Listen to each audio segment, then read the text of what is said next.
রাজনীতি করে তাদের আসলে সামাজিক দায়বদ্ধতা রয়ে গেছে।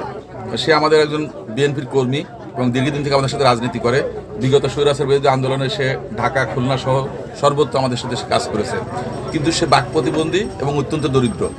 তো মাঝে মধ্যে দেখা যাচ্ছে সে আমার কাছে সহযোগিতা চাচ্ছে, ভাই এইটা লাগাবে, ওইটা রাখবে, বা আরেকজনকে ফোন করাচ্ছে। আমি দেখলাম যে তাকে যদি আমি এখানে একটা প্রতিষ্ঠান করে দিই, বিশেষ করে একটা ব্যবসা প্রতিষ্ঠান, যেখানে তার স্ত্রী এবং সে মিলে দুইজন মিলে চালাতে পারবে। সে সকালে চালাবে, বিকেলে তার স্ত্রী চালাবে, এইভাবে কথা হয়েছে।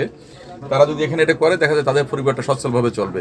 এই জন্য মূলত তাকে একটা পুনর্বাসন করা বা তাকে একটু সহযোগিতা করা, তার পাশে থাকা, এই উদ্দেশ্যেই হচ্ছে এটা করা। আশা করি সে ভালো থাকবে। এবং আমি মনে করি যারা আমরা সুবিধাভোগী মানুষ আছে সমাজে, তাদের দায়িত্ব আছে, নৈতিক দায়িত্ব, যে সুবিধাবঞ্চিত মানুষের পাশে থাকা।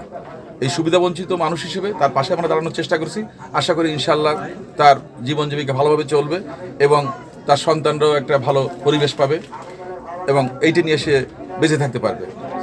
এইটুকু করার উদ্দেশ্যেই হচ্ছে এই জিনিসটা। আর আমি আসছি তাকে মোটিভেট করার জন্য, বা আমাদের নেতারা যারা আছে তাদেরকে বলার জন্য যে না, তোমরা যারা সুবিধাবঞ্চিত মানুষ আছে তাদের পাশে দাঁড়াও।